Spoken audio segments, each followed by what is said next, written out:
First of all, hello everybody. I'm Rod. For those of you who are new, welcome. Nuance Forum was formed to facilitate meaningful conversations about the most consequential aspects of modern life, and to genuinely get to the heart of the matter.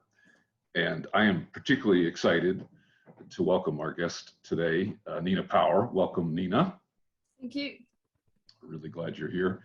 I first encountered you when you did that 4-part series on the Stoa, which I thought was just very engaging and fascinating.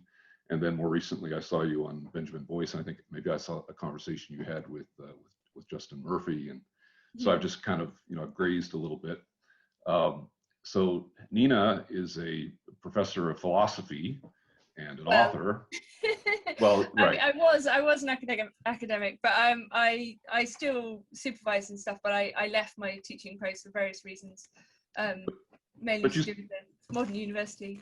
But you still do some teaching, right? So we could, in other words, depending on how narrowly or broadly we define professor, you still are. Yeah, I mean, Americans use professor in a different way than we would as well, because professor is like a kind of a different honorific stage. Like I was only ever a senior lecturer. Right. Anyway, sorry, I'm being really pedantic now. A junior priest, not a full priest. Exactly. Yeah. Right. And so when I saw that so back in 2009 you wrote a book that was called it was called One-Dimensional Woman. The One-Dimensional Woman, right? I have it in my I have it in my notes, but I'm not very good at toggling back and forth. Yeah. And then I saw that you have an upcoming book coming out, I guess in August, called What Do Men Want, right? Yeah. And those who know me a little bit better around here are not going to be at all surprised to hear that I was just immediately delighted to hear that there was a book with that title, because there's something sort of, besides the obvious sort of Freud asking, what do women want? But it's something that I've just been particularly interested in. Sometimes you just have interests that you can't necessarily justify, but this is one of those interests that I've just been paying a lot of attention to for quite a while now. And it's probably sort of grounded in this theory that we debate and argue about a lot of things in public, but from my point of view anyway, perhaps the most sort of foundational tectonic plates that are sort of shifting and grinding underneath our feet are essentially the tensions between men and women. And you might argue that those tectonic plates, just sort of in continental drift, are drifting apart in ways that can be quite concerning for people who care about all of us getting along and having a society that works for everybody. And so when I saw that, it's like it reminded me of something. For years I've noticed, at least in the States, there's this, it's almost like a meme where when women are sort of entering adulthood and sort of contemplating their lives, that includes a lot of things, career choices and all the other things that might include a full and rewarding life. But one of them is to sort of visualize the kind of, by the way, we're going to be doing a lot of heteronormative assumptions when we're my book is basically like completely heteronormative. Don't disclaimer, mind. disclaimer. Fine. Because we don't mean to exclude anyone in these conversations. But assuming those assumptions, she's sort of encouraged to sort of manifest the man she seeks, right? Like, write it down. Like, what's the list? And really, I mean, everything. Like all the things you might be looking for, and don't stop at just the big stuff. Really, what are you looking for, right? And almost encouraged. And I've seen this actually done, where you're manifesting into reality the man that is worthy of you, right? So it's like it's a long list of what you might want in a man. And it always occurs to me, because my brain works this way, it's like, okay, well, what does he want, right? Just the idea of a simple flip of the narrative. And I know as soon as I ask that question that I'm doing something at least mildly subversive, right? I'm not really supposed to ask that question. And it's not clear exactly why not, but I know that I'm probably not supposed to ask that question. And it occurs to me that there's something about, and that's why I love the title of your book, is that there is something sort of gently subversive about it, as in, like, who cares what a man wants? Like, why on earth would we care, right? So I thought I'd start there. Is just sort of keep it as wide open as possible and sort of give you a chance to sort of talk about what, first of all, what's the book about? We haven't had a chance to read it yet, so I'm excited to when it comes out. But what sort of motivated you to write it from your own personal experience, and what did you learn? So I think the general cultural context would be, I suppose, let's say the past sort of 5 to 8 years or something. There's been a kind of, let's say, mainstreaming of a certain kind of antipathy towards men as a sex. So everything from this idea of like toxic masculinity, man spreading, male privilege, and these kind of narratives, which are kind of often being run by mainstream left liberal media, and they kind of involve like a variety of generalizations, I suppose, that you wouldn't necessarily really be able to make about any other group. And I suppose the idea is that, well, it doesn't matter because it's men and they have all the privilege anyway, so it's like, you're punching up and therefore that's permitted. And I suppose, so you have that kind of left liberal generalizing about men, and at the same time what's being pushed, I suppose, is this idea that there are particular kinds of men like incels, or men in the manosphere, or people interested in masculinist ideas that are kind of part of the problem. Like they're kind of like male extremists. So like if you had like men that were Nazis, they would be like these people, they're like the male Nazi men.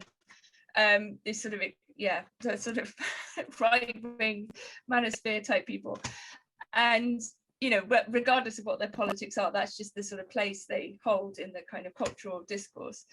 And I suppose like part of the reasoning for sort of thinking about this book and the kind of motivation behind it was to try to actually look at some of the resentments that men were supposed to have in the manosphere, or men's rights activists, and actually sort of try and take them seriously, if you see what I mean, to a certain extent, or at least take seriously the resentment itself and say, okay, look, you might not like it, like, but what are you going to do? Like, we live in this world, right? We live in a mixed world. There are men, there are women, we increasingly work together, we share our lives, even on a daily basis. It's very hard really to live a sex segregated life.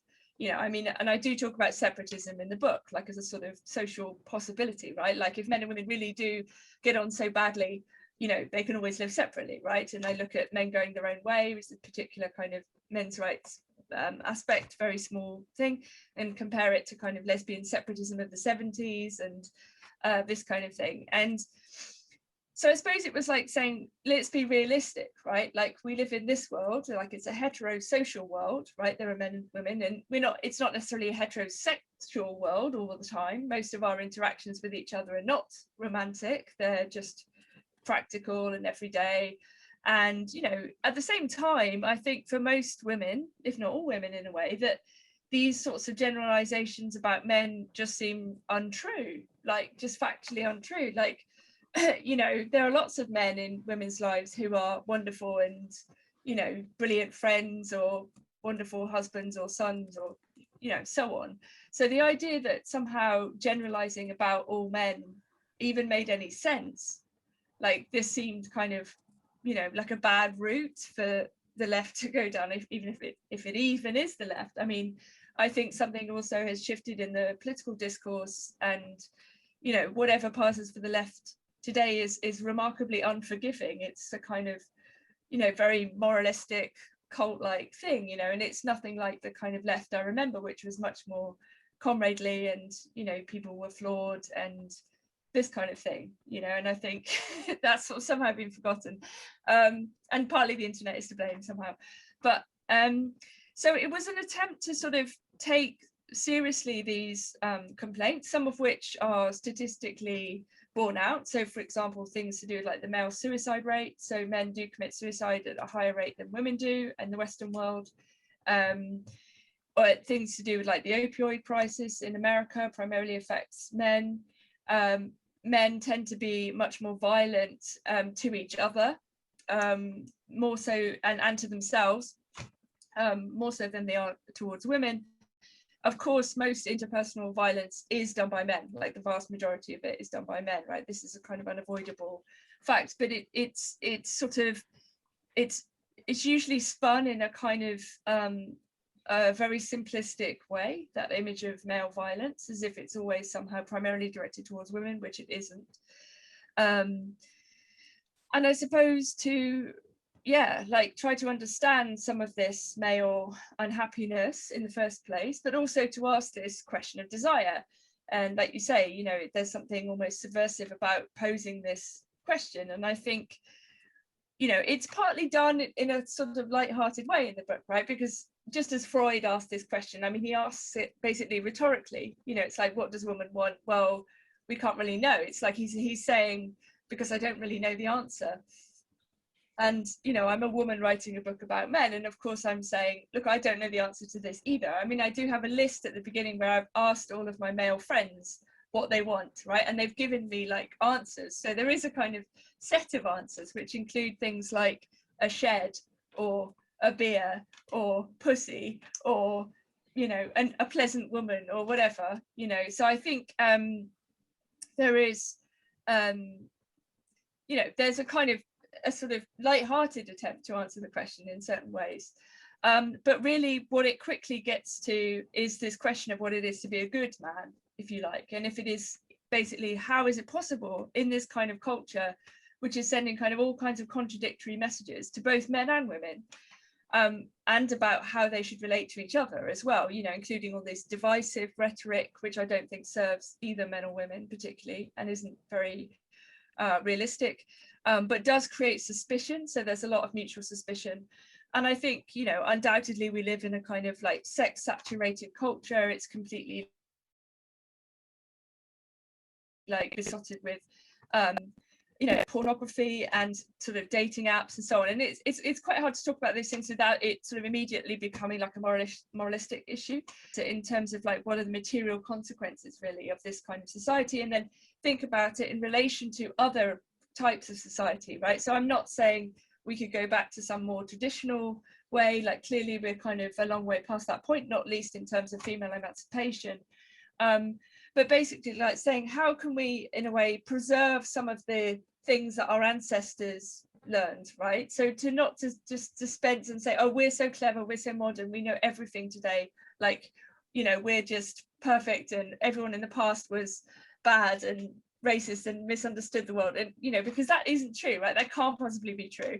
Like none of us would be here if our ancestors didn't know something about how the world worked. So and I want to kind of in the book I'm trying to talk about like reconciliation and kind of what it might mean for a kind of cultural almost like a summit, you know, after Me Too and all these sorts of things, to try to talk about how men and women as friends, as partners, as husband and wife, you know, as just passing strangers, how there can be more of a sort of understanding, I suppose, between the sexes.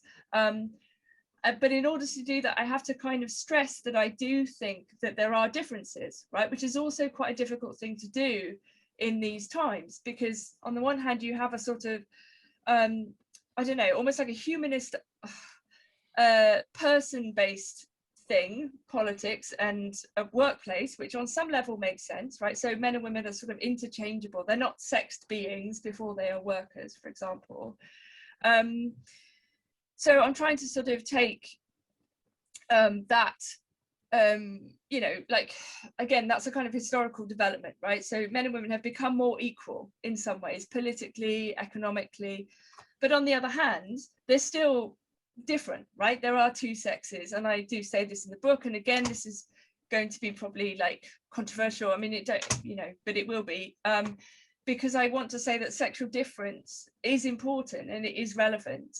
You know, precisely the better, so that we understand each other in our difference, you know, so that it's not some kind of like, I don't know, permanent bafflement or suspicion or war or opposition, you know, and obviously human beings, if they have children, still have children in the way they always did, right? So they're still, we're not kind of post biology, we're not post you know, our bodies in that sense, right? So I do talk a little bit about those sort of, I don't know, situations, or for those women who want to become men. So I talk about trans men. I don't talk about trans women, but I talk about what it means for a woman to want to identify into masculinity. So I look at some of the trans men memoirs, and really in the details of what they say about what it's like to be a man, to be to pass as a man in the world, and how they're treated very differently once they're understood to be a man or a woman. And there's something very, very revealing in these books about that, in terms of actually, it's not exactly even what you might expect. They do talk about being respected more in a certain way as men, that they're listened to in certain contexts more than they felt they were as women.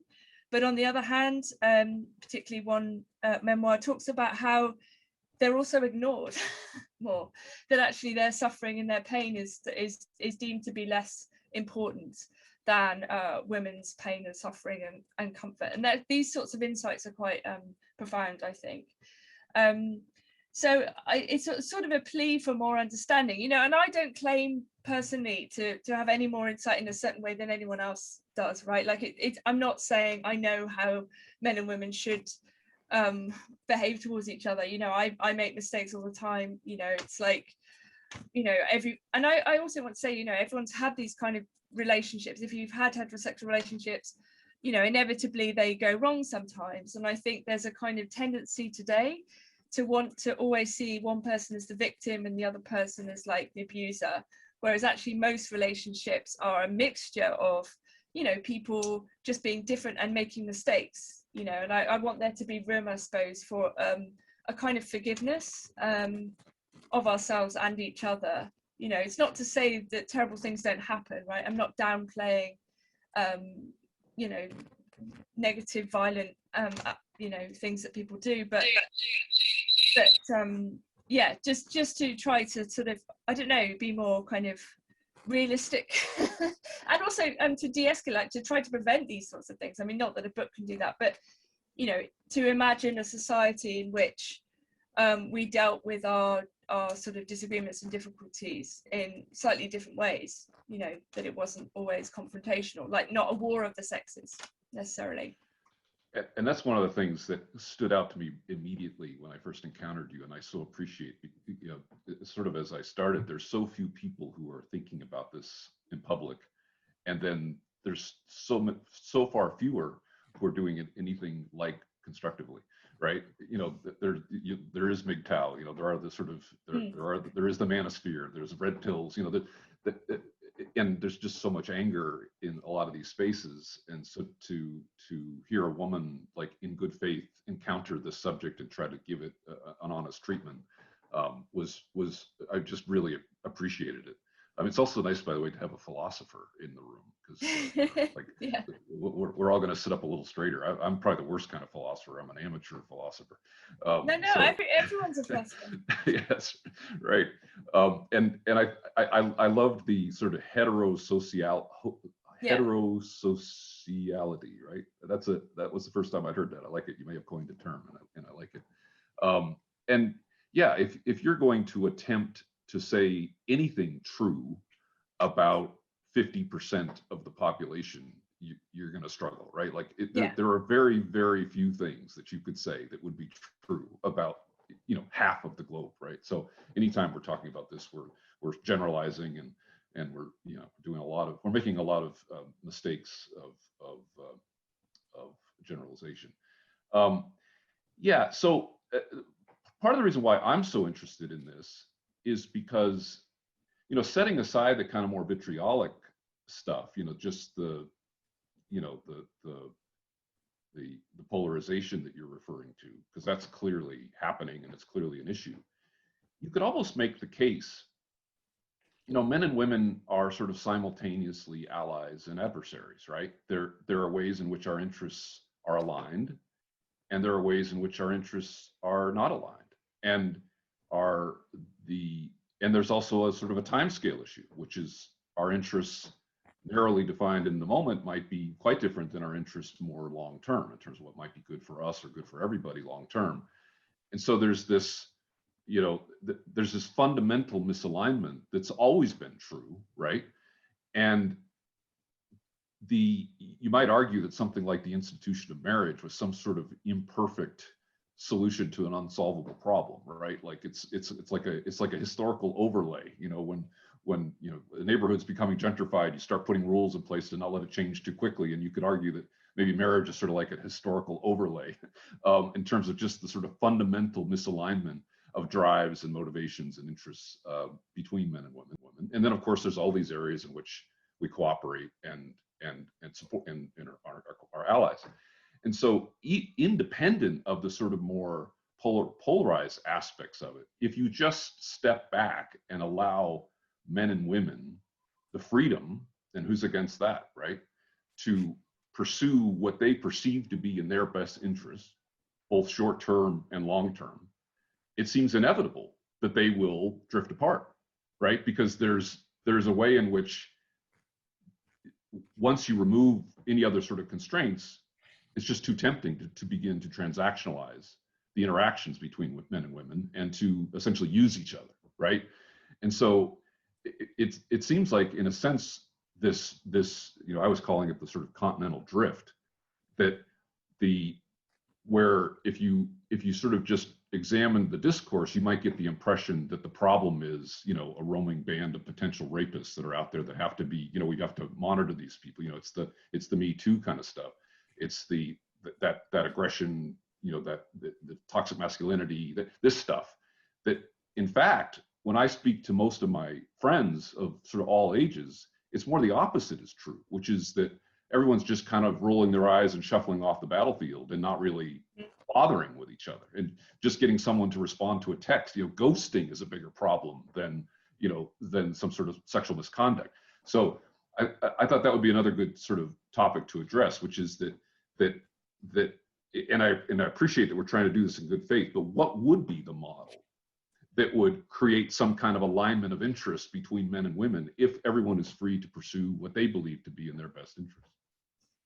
Yeah, I mean, I think it's a really good question. And I think obviously we do live in a culture that basically encourages everyone to treat other people as things, you know. So it's like, if I'm bored of you, I can get another friend, or like, you know, I can go on another date. So there's a kind of complete demolition of any notion of commitment, you know, beyond whatever pleases you in the short term, right? And simultaneously, you have this total crackdown on any form of interaction that can't be policed or measured or surveilled or so on. So that, you know, if you're a man with a job today, that you would not flirt with a female co-worker, right? Mostly, you know, you would be, or you'd be very wary of doing so, because the penalties are just insane. Even though, like, previously lots of people met their spouses at work and so on, and, you know, not that long ago. But so you have this kind of double system of kind of absolutely punitive, suspicious, terrifying kind of, you know, potential accusations. You know, someone could start an internet list that, you know, people did do this, and sort of try and ruin your life basically on the basis of nothing, or very little. At the same time as you have, this kind of complete commodification of pleasure and enjoyment, and, you know, and like, why wouldn't people go, oh, what's the point? You know, like, I'd rather sit in my shed and, you know, work on my building something or do something else. And so, I mean, you know, like you mentioned marriage, and historically, in a way, that was a kind of solution to the problem of desire, right? Like, you could say it's a very weird thing, and like there are lots of problems with marriage, but actually what it did do was like civilize men and protect women, right? And allowed for people to have children within a kind of particular framework, right? Like, it's a kind of functional solution to the problem of human desire in a certain way, that people, you know, eventually kind of worked out, you know, once we stopped being in tribes. I mean, this is why the family formation is quite important for Marxists, because they have to kind of explain actually how the family persists. And, you know, and obviously when you have the kind of great proletarianization of people, then you have the nuclear family, because it's smaller and more flexible, and, you know, people can be exploited more, as opposed to, let's say, the family that was larger and had larger ties and was more kind of embedded in the community. And we also don't have kind of communities in the same sense. So people are not necessarily feeling like part of a great chain of anything, right? Everyone's an individual, but everyone's in a way too much an individual. Like, it's kind of horrible to be an individual, actually. Like, it's a lot of you know, responsibility. and wouldn't it actually be nice to be part of something bigger? And I think, you know, the other aspect, the major missing aspect of this is religion. You know, I mean, if you're married and you're married into a faith, you know, in the Christian ceremony, then it's very clearly framed as a form of worship that's for something that's higher than you, greater than you, to your creator, and also that your duty to kind of go forth and multiply is also in relation to God. So if you strip religion out of marriage, you merely have a contract, you know, which is what Kant says. The philosopher Kant says, look, marriage is just the mutual contracting out of each other's genitals, you know, which is a very like reductionist way of putting it, but you can see why, because the rest of his philosophy, he's saying that we shouldn't treat people as a means, but rather as an end in themselves. So, but he's saying the only contract that we have that we do that is marriage, paradoxically. So even though this most holy institution, we are actually kind of using the other person, as it were, but it's sort of sanctified and dignified, hopefully. You know, and in a way, it's, you know, people still get married, right? But it's largely in a sort of secular way, you know, even though obviously they're still religious people, not for a second that's saying that there aren't, but they, you know, the culture, the Western culture more broadly is kind of slightly, well, more or less completely divested of these other dimensions. You know, everything is an economic exchange, everything is kind of a calculation. You know, we've been kind of completely subsumed under that logic. So yeah, I just suffered what every amateur philosopher suffers eventually, which is to find out that Kant got there first, or someone else. Oh yeah, I know, but I mean, there are no new thoughts under the sun. This is actually a very liberating realization, because again, it stops you from thinking you have to come up with anything new. Like all knowledge and wisdom is in fact already there for you. You just have to rediscover it. And didn't Jordan Peterson kind of trip over the subject by referring to this as enforced monogamy? I think he was in the New York Times, and they just grabbed that term. I think he was using it kind of the way you're using it, which is these kind of social norms and strictures that kind of, you know, try to you know, at least regulate these impulses.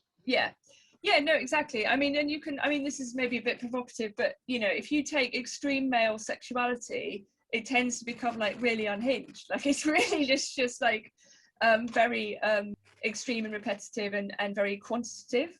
And you could say extreme female sexuality is, in fact, you know, really at the other end of that. So men and women, like, if in marriage, the idea was, in a way, yeah, it was a civilizing force, right, even outside of the religious dimensions, that it actually provided an outlet for libido, which is incredibly powerful, right? So, you know, we are animals, you know, human beings are basically a bundle of like energy and desire, you know, thinly coated with a sort of layer of civilization, right, which at any moment threatens to break.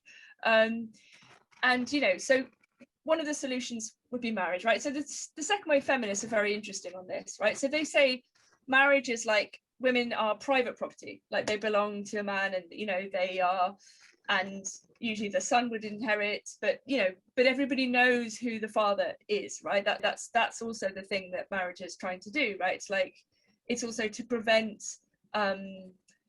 you know, not knowing who the father of the child is, right? So you also regulate, you know, patronymy and this kind of thing, and patriarchy, if you want to use that word, although I'm quite critical of the way it's used today in the book. But what happens then with the sexual revolution, you actually have women more or less becoming public property, same as if they're sex workers or prostitutes, that basically either a woman belongs to one man or she belongs to all of them, or she belongs to no man at all, right? And these are the options, right? These are the only options. You could, I suppose, say she could belong to some men and have polyamory, but I don't really discuss polyamory in the book. But you know, a lot of the second wave feminists were very, very critical of basically, look, one form of prison, marriage is one form of prison solution for women, right? Because actually then they just become, the pressure becomes that they sleep with lots of different men, you know. So in a way that doesn't solve the problem of desire either. Like the thing is, there isn't really a good solution to the problem of desire, right? This is why Buddhism exists, you know, because there isn't really a way out. Like all you can do is sort of regulate it slightly, or you can try and sort of like escape it somehow, or you can indulge it. And we have a culture that absolutely pushes you to indulge your desire, right? As a consumer, you can, you know, more, if you've got money, you can more or less buy anything, you know. But this is also like a kind of erosive and, you know, degraded form of relating to each other. Like it eliminates all of the kind of spiritual, you could say, or in the book I basically tried to say we need to be more playful, like we need to play better games, you know, because I think this is a more entertaining thing to do. And in that respect I talk about the idea of like the game or pickup artists, you know, so this idea that there's a kind of series of tactics that you can use to, like, you know, trick a woman almost into, well, pretty much trick a woman into sort of having sex with you or having a relationship with you. And I look at the kind of the development of the pickup artist strain of things since Neil Strauss's book, The Game, which is now quite old. And there's something very interesting about it, because obviously they previously had to go in person and try to pick up women in bars and run the risk of being punched out or have a drink thrown on them. But now it's much more like internet based, you know, so and everything's much more kind of channeled. So the idea of actually going up to someone random in a bar and chatting them up is sort of like less on the cards, because why didn't you organize a Tinder date or something like that? Do you see what I mean? So that also eliminates sort of contingency and risk and random encounters and all these sorts of things, which is also like kind of sad, you know, like who wants to live in a fully regulated world without risk? And risk is a very close cousin to sacrifice. And if there's no signaling of sacrifice, then that's a key part of those sort of that initial signaling. So I want to give the others a chance to chime in here, and knowing that we might have too much of your time. If we make it really interesting, maybe we'll get a little more. Oh yeah, no, I was we'll see how we do. But I want to. So I'll sort of do one more. Maybe I'll sort of combine two. So I'll cheat and I'll kind of get two things in one. And they're broad enough that it'll sort of give you a chance to sort of talk to it. And those of you who want to chime in, just be ready with your comments or questions. Just turn on your camera and unmute yourself. I'll just sort of raise your hand or something. I'll kind of call on you. So a couple things came to mind. One is that we sort of alluded to this earlier, which is this concept of double standards. And in a sense, it's kind of boring to point out double standards because it's like, it's too easy, right? You know, it's like they're everywhere. But they are also the kind of thing which are sort of hiding in plain sight all the time. And so they rarely do get called out, right? But the subject of double standards seems to me just so rich, particularly in this area, right? That there clearly are double standards when, if pushed, most of us would say, okay, well, actually, I'm in favor of that double standard, right? You know, most of us are against them principally because the double standards sound unfair, but then when pushed, we might actually, no, actually that, you know, that one, I agree with that double standard, particularly when it comes to men and women. And I won't elaborate just because for the sake of time, but you know, that it might be worth exploring a bit because that is part of the sort of inherent tension of how we negotiate and navigate these issues. And then the other one is to sort of come back to this idea, like if marriage is not the model, because clearly at the moment marriage is you know, it's got some branding problems. It's not doing very well, right? It's falling, and it's been falling for decades, but then just in the last few years, it's like dropping like a rock, right? There's something really foundational going on lately, just in the last few years. And so if it isn't marriage, it might be worth at least thinking out loud a bit about, well, what would it be? Like, what kind of model would we come up with?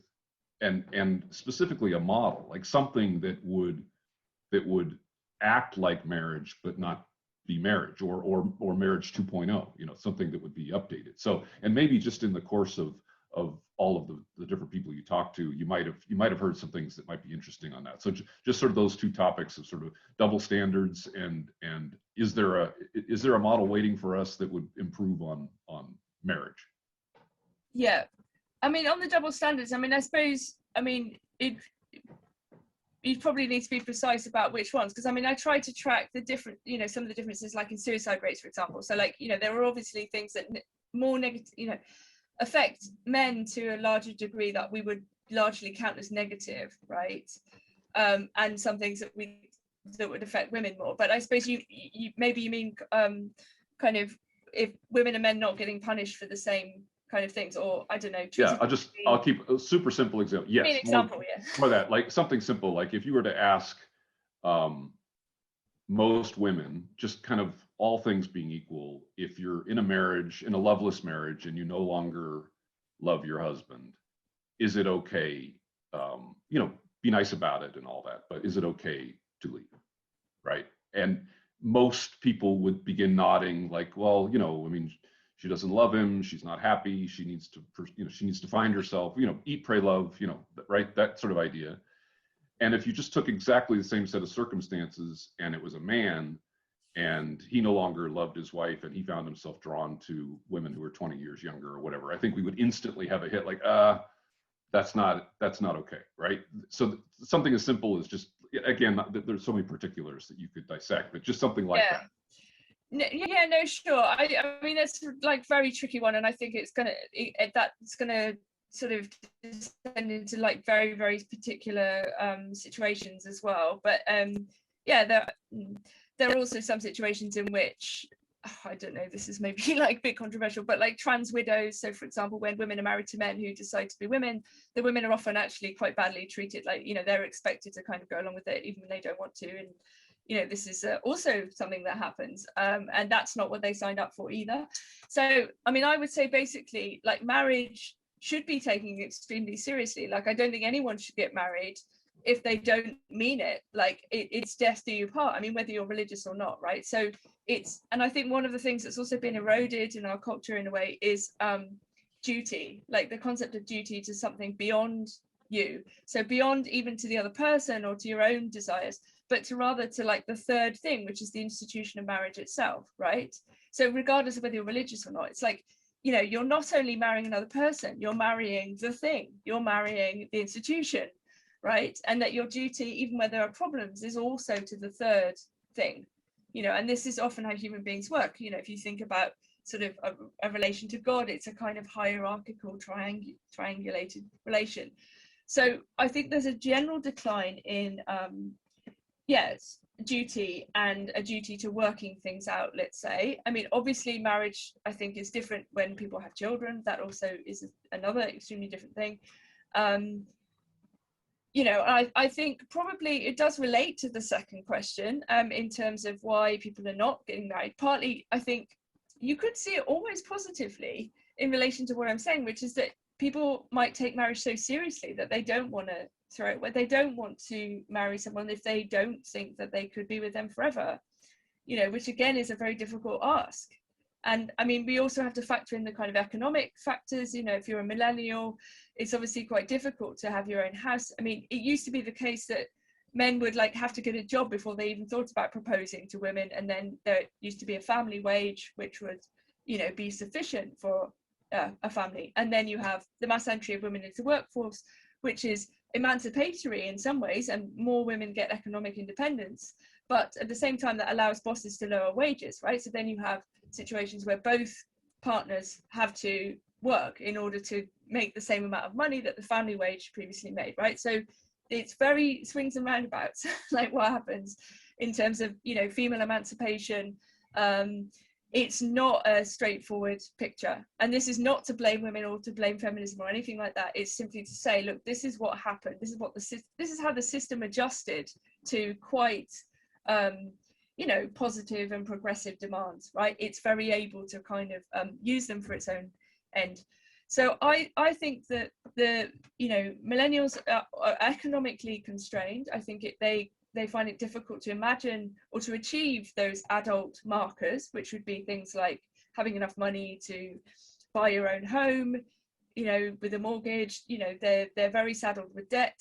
You know, they're also given very, very high expectations by universities, which are also being destroyed all over the place. So you create an awful lot of resentment and disappointment with life. You know, there's not a lot of, we don't live in a culture that particularly encourages people to accept their lot, or to accept that life is suffering. Suffering is always someone else's fault, you know, and we're encouraged to think that, and you know, we might blame someone for our problem.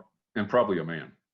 Yeah, exactly. And so, you know, then you have these big molar categories. It's like, yeah, well, all my problems are the fault of capitalism and white men, or, you know, so it's very, very easy to project that kind of resentment, you know, rather than go, well, life isn't fair, you know, sometimes things don't work out and so on, right? Like that's much harder to swallow, you know, especially if you've been encouraged to have extremely high expectations. So I think a lot of those things are going on. Yeah, it's so much there. And I think it's worth reiterating every so often. Disclaimers in these kinds of conversations are useful just to drop in periodically. Like, I don't think anybody on this call, I don't know all of you, but I know I wouldn't ever recommend we go back, right? You know, this like the only way out is through idea. Most of the ways we got here were, we argued about these subjects and we made progress. And the progress was painful and slow, but in every case, it was for a good reason, right? It's not like the answer is to return to something. And I know you're not No, but what I'm saying is that, you know, the system is very adept at kind of recuperating what were progressive moments. Like, you know, just because people want something, they think it's a good idea and it would be more equal and more fair, it doesn't mean that that's how it's always going to play out, you know. Right. And unfortunately. And your adversary doesn't stand still, right? Like you make adjustments and then they adjust too, right? So yeah, it's a constant. Yeah, and we're dealing with a kind of increasingly inhuman and inhumane system, right? Yeah. You know, it's not, things are not particularly human sized most of the time. They're not human based, and human interactions are kind of treated as like, yeah, measurable things rather than things in themselves, goods in themselves. So somebody help me avoid dominating this conversation. Who's got a burning question or a comment that they'd like to jump in with?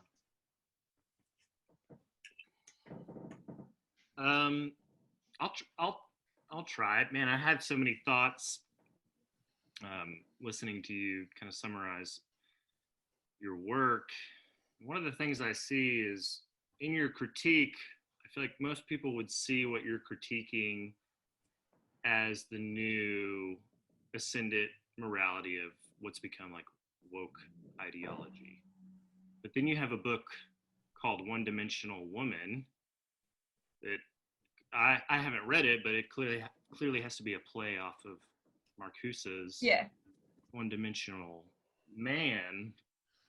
And the things you are critiquing are totally downstream from many of the arguments Marcuse made, and especially some of his students. So like, you know, Angela Davis and her development of critical race theory out of that Frankfurt School critical theory has really turned into, in my opinion, that kind of captured ideology that you are now critiquing. So is there a split you see with your work being downstream from a critical theorist like Marcuse, who was really advocating a type of progressive, liberatory sexual revolution?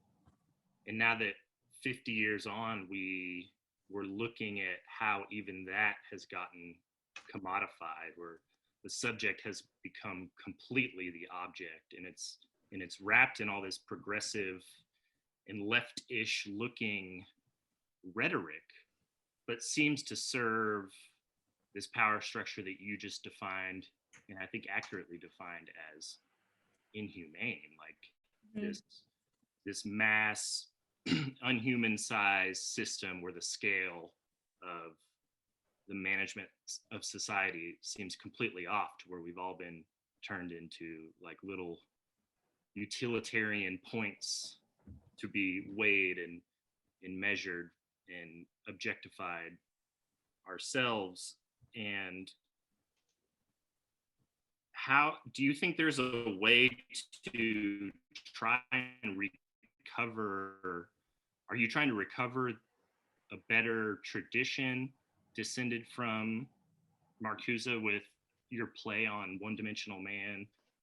Do you think there's a way to maybe try to pull it back out of the grip of a system that has seemed to reorient it into things like woke capitalism, and like the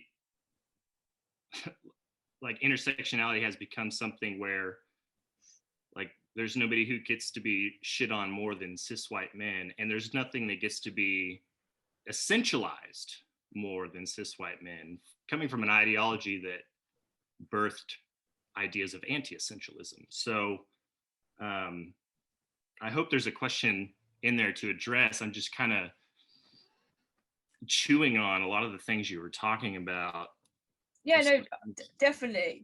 I mean, there's so much to talk about. I mean, I think even in just that period between 2009 and 2021, like, and I mean, it's extremely like ironic in some ways that these figures have been kind of like, or maybe it was inevitable. I mean, this is like very Hegelian question, you know, the co-optation of these thinkers. I mean, I think there's always been a strong strain of pessimism in Marcuse. I mean, my title was partly a joke in the first place, just because I thought it was funny. I mean, Marcuse didn't mean man as in like man, not woman. He meant man as in human being. But I just thought it was funny in translation to make a joke about. So it was partly a joke, but that doesn't actually take away from the fact that I was indeed also kind of engaging in forms of kind of commodity critique. And, you know, I was very, in the original book, very critical of capitalism, and I'm still an anti-capitalist. But I think something strange has happened in many ways. And also for me, I mean, you know, I was very much involved in the left. I was an activist. I was, you know, very involved in like free education campaigns and defending protests and defending people, stopping them from going to prison. And, you know, and like we had an enemy, and it was the state. It's the excesses of the state, right? It was the bad state. And, you know, we were committed to things like, free education and so on, and various forms of kind of liberation and emancipation and so on. And the left seems to me to go very badly wrong at some point, at least in my circles in the UK and London. You know, I'm not even sure when, maybe like 2014, 15, I don't know, maybe earlier, you know, where it became incredibly punitive. It started being very much more interested in policing itself rather than like actually attacking, you know, the state or the right or whatever.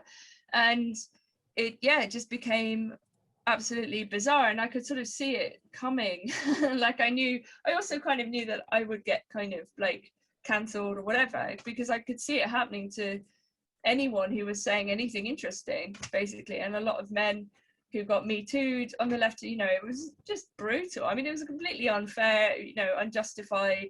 And again, all of these deep, very primal human things like envy and resentment were kind of being played out, but given this political sheen. And I think something like intersectionality, you know, that's not what it was originally for. It was it's about legal treatment of people, right? It's not supposed to be applied to like everything you ever do, because then it's just another form of like calculation, and you've just flipped the triangle, and now you're like, right, I'm allowed to hate these people. And it's like, no, like no one should be hating anyone. Like, or if we do, let's discuss it. Like, you know, that hate is an incredibly powerful motivator, right? But it's also incredibly destructive. And, you know, it's kind of, I don't know, it sort of became like really a dominant feature. And so, I mean, I would like maybe be a bit dialectical. I would say, look, I don't think critical theory, you know, should have ended up here. Like, I'm not saying it hasn't. I do think the critical race theory, again, is a very divisive, in practice, extremely divisive set of ideas that implies that people are basically trapped on the basis of their identity into particular positions, and that they must hold particular positions, and that, you know, and so we've gone past the idea of like the liberal individual, which is like, you're responsible for yourself, you know, everyone's a mixture of good and bad, you know, like we treat people as moral agents and that kind of thing. so into something else, which is a kind of like woke segregationism or something, which is like absolutely terrible, both for sex and for race, you know. And this is disastrous move. And I really don't think that, you know, I don't know, someone like Marcuse could have foreseen this, nor would he encourage this. You know, I think what was useful about Marcuse was his diagnosis, if you like, of the ways in which industrial capitalism functioned, you know, not only ideologically, but how the ideology then kind of created particular kinds of subjects, and what we were losing in that transition to a kind of less humanist world. You know, and the people I'm particularly interested in these days are people like René Girard, Georges Bataille, Ivan Illich, and I don't know, people who are kind of heterodox thinkers, not necessarily left-wing, but in some ways they all are as well. And also people like R.D. Laing as well, who really tried to get to the heart of, you know, these kind of perennial questions, I suppose, about human behavior. Why do we always seem to end up culturally or socially doing the same things, and we just give it another name? You know, it's like, oh, but we're doing it for a good reason this time, you know, like we're ostracizing people for a good reason this time, you know. It's like, no. It's like, it's never a good reason.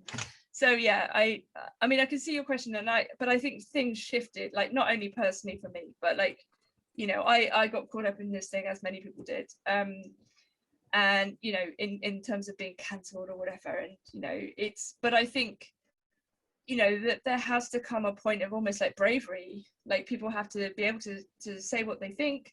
They have to be able to think freely for themselves in the first place, insofar as that's possible, you know, amidst all of the chaos and distraction and fake news. You know, like we have to try to cling on to our reason somehow. Yeah, thanks for that answer. I appreciate the work you're doing, because I see an actual real belief in true solidarity through just the way you approach the whole conversation. And I think that's the one thing we need when everything's getting divided up. Yeah, well, it's the only conclusion I reached. It's like, you know, having gone through all this stuff, and it's, you know, it's very horrible, like when people cancel you and, you know, try to ruin your life. But it's like, there is no next step other than this one, which is like, well, actually people do disagree. They have reasons for disagreeing. Like, unless we talk to each other and understand we have different interests and different needs and desires, like, you know, it's just going to be more and more divided and more hate-filled, and you know, it'll just become a war, you know. And like, I'm interested in de-escalating things somehow. Yeah, thanks. Nina, I have a question. I'm one of these types of people that always wants to know whatever's taboo, or whoever we shouldn't be speaking to, or whatever. Like, I'm like, that's what needs to be included. And I'm so curious, when you talk to these different men in these different groups, I don't know if they stated if it actually had any impact on them, that you were even curious about them and that you wanted to know them, that you even came to them potentially with some, like, oh, maybe you do have reasons for this. Like, did you get any feedback about how your interactions impacted them?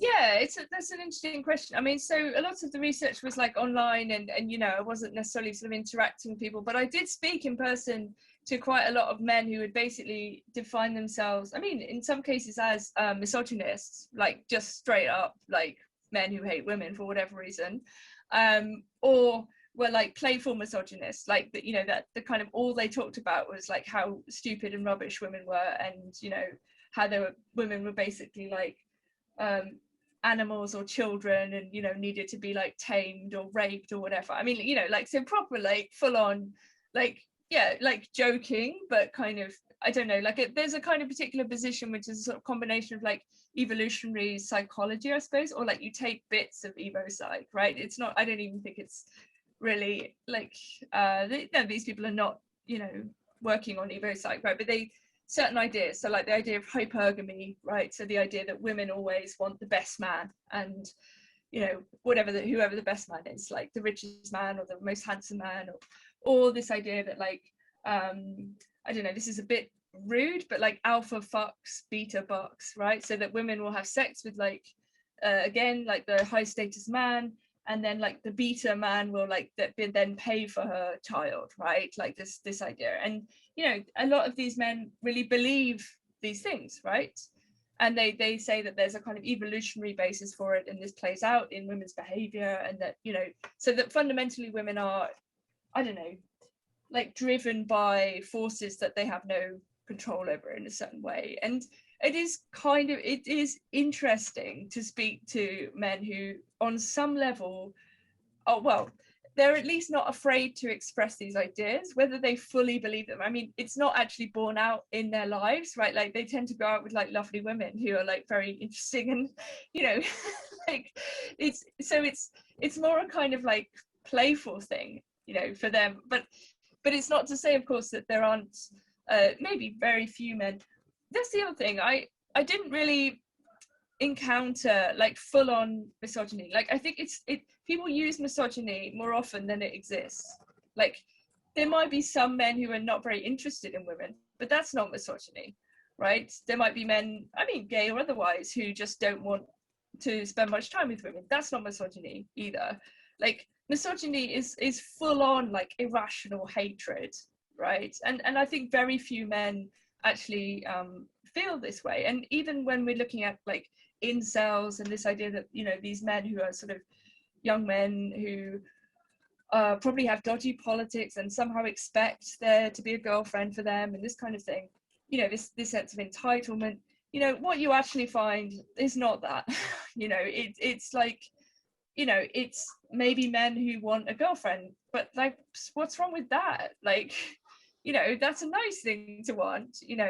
And you know, I think a lot of the narrative that was pushed was that, oh, this is a potentially deadly desire, you know, like these entitled men, you know, and like you know, some of these shootings were tied to like, this is an incel shooting, you know. But again, like these things are much more complicated in reality, like what's really going on in those situations. And the idea that it's to do with some kind of fundamental women hatred, I mean, also doesn't explain anything. You'd have to explain why it was that some men hate women, right, so profoundly.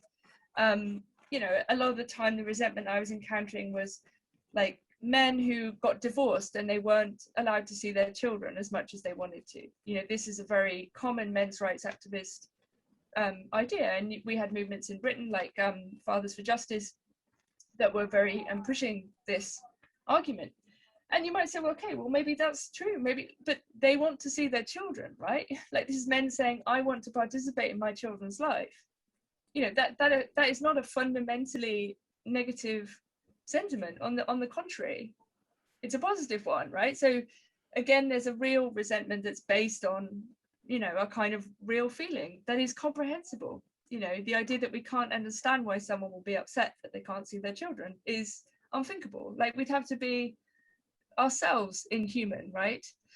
So I mean, I think a couple of times I did have interesting conversations with men, and there was one time where someone I was talking to a lot, a man I was talking to a lot, and his friend became very angry with me because he said, you're making this guy less misogynist. You know, he's like, stop it. Like, you know, he thinks you're interesting and now he's less of a misogynist and now I'm annoyed with you. And this is very funny. So, but this is why I think it's like, you know, this talking about these things is precisely, you know, does the work of reconciliation to some extent, right? That we all understand that, you know, we're human after all, and, you know, but this is also runs alongside, and this is the sort of deeper point, a kind of politicization of everyone's enemy, right? So incels are also supposed to be far right, even though they're largely not. Or, you know, so it's like the idea that you're allowed to hate people who have been othered in that way. And ironically, once again, it's like if you call someone a Nazi or a fascist, then it's like you're allowed to hate them and kill them. It's like, no, hang on, that's what they did. Like, let's not repeat that gesture. Once again, another of these ironies of history things. But yes, so the idea that they're, you know, these young men are just incomprehensible is not true, I would say. Did you have a follow-up to that, Deborah?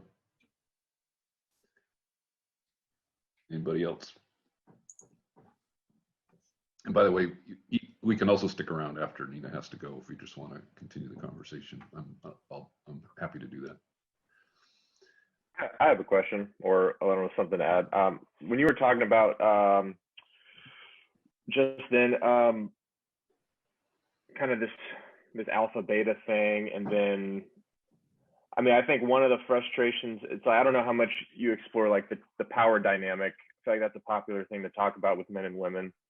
But I think there's this idea like men are told they have all the power. Mm-hmm. But also like when you get into the nitty gritty of interactions, it's like not really that way. It's like, well, women get to choose who they sleep with or go out with. So it's always like a power grab. Yeah. It's like the position you're in is like, well, you were given all this privilege and power, but the reality is you're kind of at the mercy of being chosen by a woman. There's this huge contradiction there. So it's almost as if the narrative is actually feeding like the resentment from below or something. Like the very thing we're trying to solve is like actually fueling the fire. And that just seems like a never ending cycle. Like we want to get rid of incels because they're mean, but when we keep telling them this, it's like you're just creating more incels, right? Like, does that make sense or resonate, or do you explore that at all? Absolutely, I do. Yeah, precisely because I think there's a kind of I don't know, a very generalizing misunderstanding or misapplication of the idea of power, right? So that we have this idea, or a social, you know, we're encouraged to perhaps think that power is particular kinds of things, and it's these specific kinds of things. So like, you know, status and money, right, are power. And because we say, well, more men have more status, more power, more money, therefore they have more power, right? Baudrillard, Jean Baudrillard, the French philosopher, wrote this very interesting book a long time ago in the 70s called Seduction, in which he makes the point actually that women have never lacked power, right? This idea that men have all the power and women don't is completely untrue, like historically. So it depends on how you see things, right? If you look at history and you say, well, women didn't have the vote, then you think, well, they didn't have representation, therefore they didn't have power, right? Right, and in a certain sense, it's true, a particular image of representation, but then lots of men didn't have the vote either. Let's be clear. But you could say, like, from a particular standpoint, political representation is power. No, it's not, right? You could say getting people to do what you want is power, right? And, you know, women are always, like you say, women basically have the choice, right? They are often the ones who choose the men, right? And this is a kind of power that women have, right? And it's a more subtle power, you could say. Like, it's harder to explain or describe, but it's intensely powerful. Like, if you, I don't know, let's say you're a woman and you marry a man and you say, like, you have to go out to work, and like someone posted this in the comments, you know, you must work in order to pay for me and our children, right?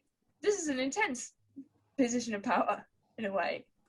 You know, it's not power, is it? It's like, you know, a lot of the men in the manosphere, when they're talking about what really hurts men, it's like women's disapproval, like women, you know, refusing them, or, you know, and you could say, oh, come on, that's nothing compared to male violence, right? Look at what some men do to women, right? There's no comparison between rape and laughter, right? You know, but at the same time, you think like, okay, well, like a lot of human history is basically based around like men doing things because women wanted them to, including go to war. You know, if you think about the Greeks, it's like, is this the face that launched 1,000 ships? You know, it's like male competition for women is also like profoundly generative of history.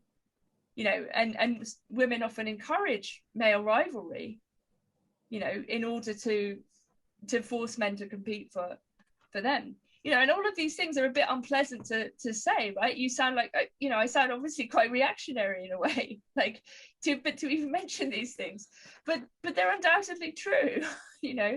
And so I think what we have again in this like contemporary society is it's like this very, very naive notion of power, that it's just something that some people have and you can measure it. And you know, as opposed to all of the other forms of power and seduction and manipulation that are happening constantly, that actually in a way are often behind like everything that happens. Yeah, I mean, because also the other thing is, like, women are not victims, right? The moment we say that women are neither animals nor children, then they're adults, right? And it's like, well, women are also moral agents. They're also kind of completely responsible and culpable. They also have desire, you know, they're not sexless beings, you know. And I think there's some of this rhetoric of the idea that men are always oppressors and women are always victims. Like Camille Paglia talks about this a lot, but it's true. Unless you allow women to have desire and to take risks and to live in the world, you know, then otherwise you're saying that they're basically, you know, not adults, they're not human, you know, and I don't want to live in that world at all, you know. It's so funny to me, Nina, how much you how much you actually sound like Jordan Peterson from 3 years ago saying all this stuff, and I see the tension in your response when you say that, like, even it sounds reactionary, yeah, coming out of my mouth, but you're also demonstrating at the same time a very postmodern application of power, because power is not just from the top down. Power moves in and out and appears and disappears, maybe like rhizomatically, like Deleuze or Guattari would say, or Foucauldian, where it's completely liquid and moving across and up and down. And yeah, it's one of those weird contradictions that pop up as like the cultural conversation is moving along at these years-long paces, and the contradiction seems to get right at the heart of all the pathologies everybody's reacting to, like the incel thing popping up, you know, that popped up at the same time as, you know, Jordan Peterson's status rocket, and he would get linked with them. But I watched the documentary TFW No GF, which you wrote about, and I think it was the Spectator piece, or maybe it was a UK piece. And there's something so interesting about the incels is that they're examining them, and they have this hyper-real personality online. Mm-hmm. It's very masculine, misogynistic, and taboo touching. Mm-hmm. But they're also writing like some of the saddest but most beautiful, like, nihilistic poetry at the same time in their posts, and creating this clip art meme format. I mean, they don't create the format, but that's the meme as our modern popular art. Yeah, it's really ascended out of that corner of hyper reality that was touching something real that seems to be downstream from all these contradictions that we're still trying to batter each other over the heads with in this ideological war. I guess conversations like these are the only way to try to disentangle all that stuff and find out. But it's like, how is an incel writing this nihilistic poetry? And I'm supposed to look at him as like a creeping crypto-fascist Nazi demon, but he's actually laying his heart out there in ways that men are kind of expected not to do, or expected to, you know, grin it up and get out of the house and just go work and provide, and don't, you know, you don't play with these emotions, you know, you keep them under control. And the incel is kind of like, seems to be the completely objectified subject in the culture that all of our pathologies are being projected onto, and we can't seem to see ourselves in the incel, maybe. Yeah, exactly. And I mean, I think the documentary that, you know, is very sympathetic, and I appreciated you know, what she was trying to do with that for these reasons precisely. And I mean, I agree, it's with the you know, in the way, the quality of the output, right? Like these fragments and these memes and so on. I mean, yeah, they are like demotic art. And I think also, I mean, one of the other interesting things about the sort of incel community is in a way the solidarity between men, you know, in a kind of sadness and nihilism, you know, actually there's a lot of support. And again, you know, one of the things that sort of often gets attacked is this idea of men spending time with other men, or, you know, men only things. And it's like, no, actually those are good. Just as women only things are good. And like, sometimes it's important to spend time with your own sex. And, you know, it's not always, it's not reactionary. It's not, you know, it's not, why should we have to spend all our time together in this mixed world? You know, actually it's sort of not necessarily the right thing to do. And yeah, I mean, it's very funny for you to say that I sound like Jordan Peterson from a few years ago. It's hilarious, actually. I mean, I do talk about Jordan Peterson in the book. I mean, I kind of try to diagnose his popularity, right? So I'm not even criticizing him. I'm saying, why is he popular? You know, it's like, what does he give people, not only young men, but largely young men. I saw him speak in London at a very big event a few years, maybe 2 years ago. And, you know, and it was very interesting because obviously he kind of has this sort of serious patrician, patriarchal father like smartness, and you know, that obviously does fill a need. You know, psychoanalytically we would say like he's playing this role of this particular kind of father, like a 50s father figure, right, in a way. And so it's like, you know, and all of the kind of edicts like tidy your room, stand up straight with your shoulders back, and, you know, try to use the correct language and all of these things. I mean, these are not reactionary claims. These are things that you would have been taught at school in the 50s, right?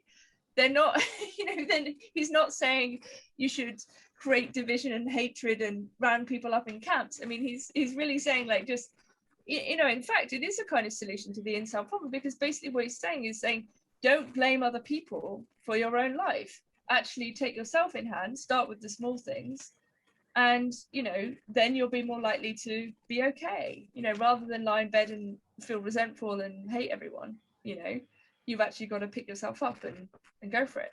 So yeah, I mean, you can see why he's popular and also hated. But yeah, he's a very, I don't know. I'm glad to hear that you at least address that, because he himself will say often that he doesn't understand why he blew up. Like right. He'll sometimes say, like, the question no one seems to be asking me is like, why is this happening, right?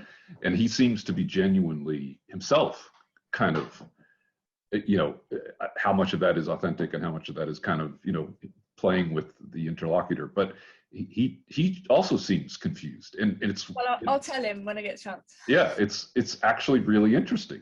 Like, why exactly did this happen the way it happened? You know? Yeah, I mean, there are also other reasons. I mean, you know, for standing up against compelled speech and so on. I mean, yeah. there are other reasons. And he does like a good dust up. He just seems to not be able to avoid. Yeah, although like he obviously is sort of suffering as well. I mean, like, and sweet. Yeah, there's a sweetness about him too. I totally agree. He's a complicated person. Now, I want to be sensitive to your time, because I have kind of a wrap up question, but I also, if you have a little more time, I want to make room. So it's sort of you tell us how you're doing on time. Yeah, I probably have to go slightly shortly, like probably just before 5:30, but yeah. Okay, so maybe we can fit one more in if somebody has one more, and then I'll kind of do a send off. Hopefully leave us on something resembling an optimistic note. It wasn't pessimistic. I just. Oh, you know, no. Just the topic is, you know, the topic is it's a tough topic. Huh. No easy answers. Anybody else? It isn't really a question. It's more just, I don't know. I'm leaning into this. If we keep being this thing of who's got power, and that one's got more power, and the other's got more power, and I keep wondering if you're talking about play as the potential path out of that. I'm just trying to figure out, like, not, or can one even do power as play or something like that? Yes. Yeah. No, I mean, quite right. I mean, I think it's an extremely difficult thing to talk about. Like, the moment you start talking about power, it becomes immediately slippery, right? So whether I'm trying to say, like, you know, power as representation and these tangible things, or whether it's, you know, like the Deleuzean postmodern thing that, you know, just accused of defending that notion of power. But in a way I sort of am. But I think, yeah, I mean, in the book I basically say, you know, that there are ways of playing with these things, and I mean, Paleo would make this point too, but things like flirtation are a play about power. It's like, who has the power in that situation, right? Like, you don't know, and that's the sort of delight of it. Like, it's fun because it's sort of like a game, you know, but it doesn't have to be flirtation, and flirtation doesn't even need to lead to anything else, right? Like, sometimes flirtation, or even if you're flirting or not, like the kind of question of ambiguity, you know, is central to play. Are we even playing a game? Has the game begun yet? You know, and yeah, so I sort of try to, I go a bit mad at one point, start talking about like a cosmic game or something like this. But I do sort of think, you know, there needs to be more levity. I think there needs to be more humor.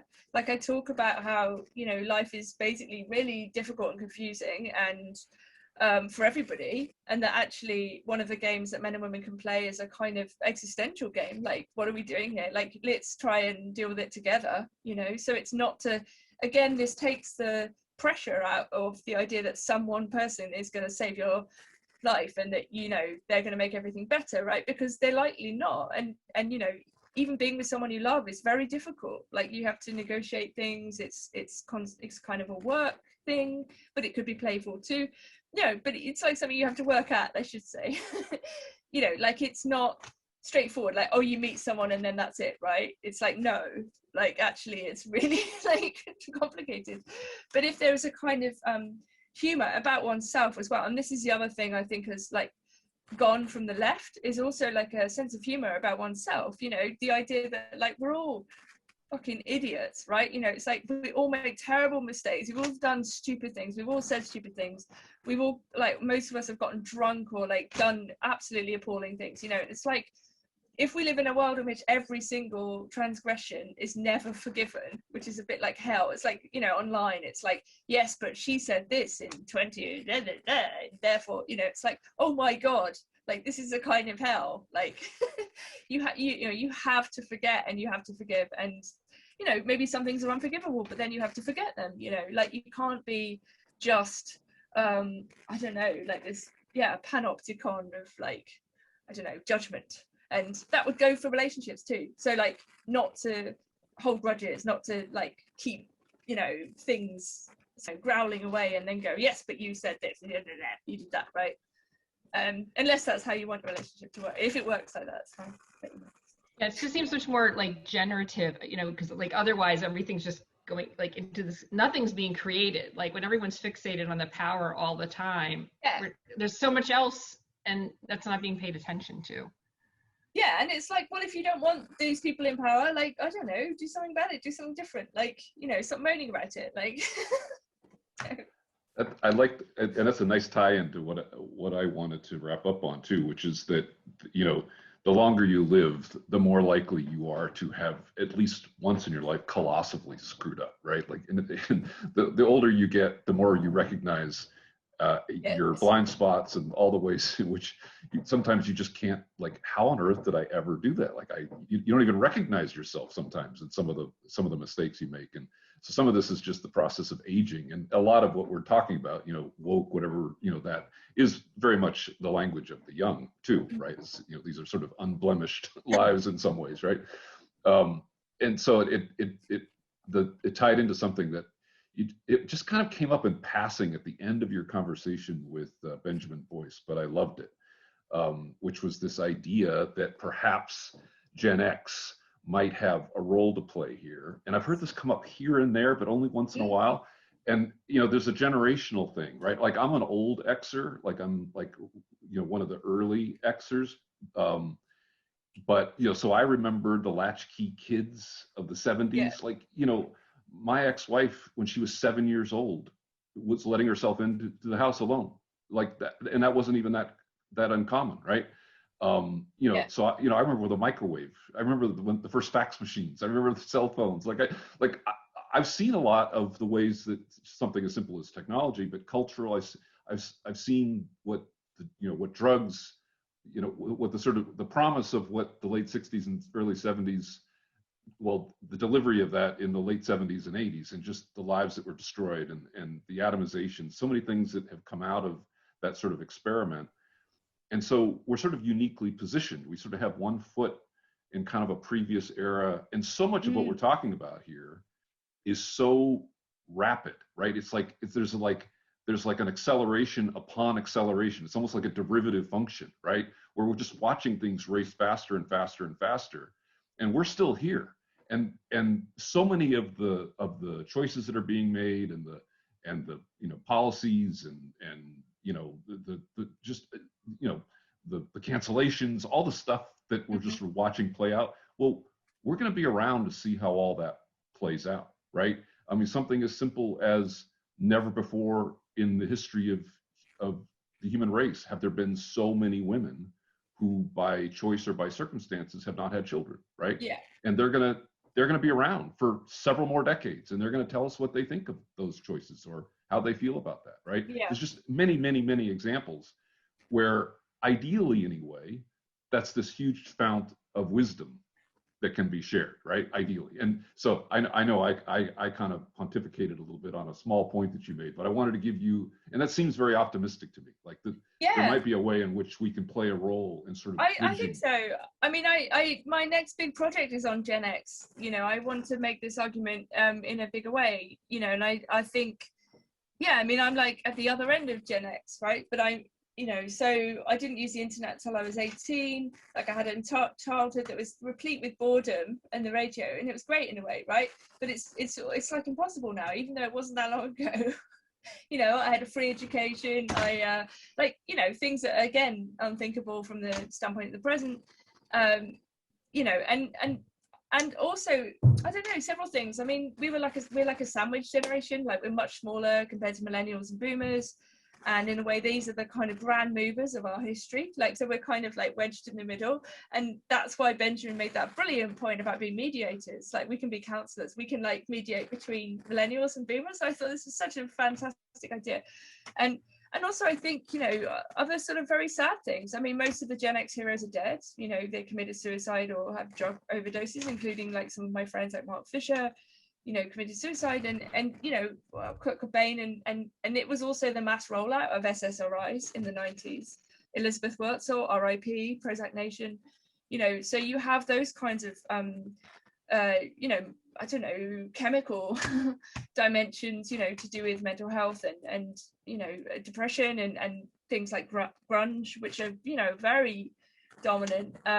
You know, I feel profoundly shaped by grunge, for example, right, in loads of ways.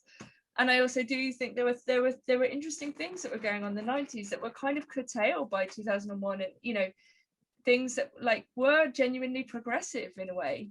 And even this thing about being able to laugh at yourself and laugh at everyone, it was like everyone was an equal opportunities, like mockable thing, you know. And things like rave were like genuinely like everyone would sort of come together and everyone would be different, but it'd be cool. Like everyone was cool with it. Like it was nice, you know, and it was a way of like acknowledging people's difference while also kind of accepting their fundamental humanity. And like, again, like something shifts in the technology and the culture and, you know, in the kind of fear, the ramping up of fear. And so I think, I mean, you have people like Bret Easton Ellis, obviously, who's an amazing documenter of this generation. I mean, he's very LA Hollywood based, but he, you know, he's probably like in a way one of the best writers. I mean, David Foster Wallace, RIP, and others.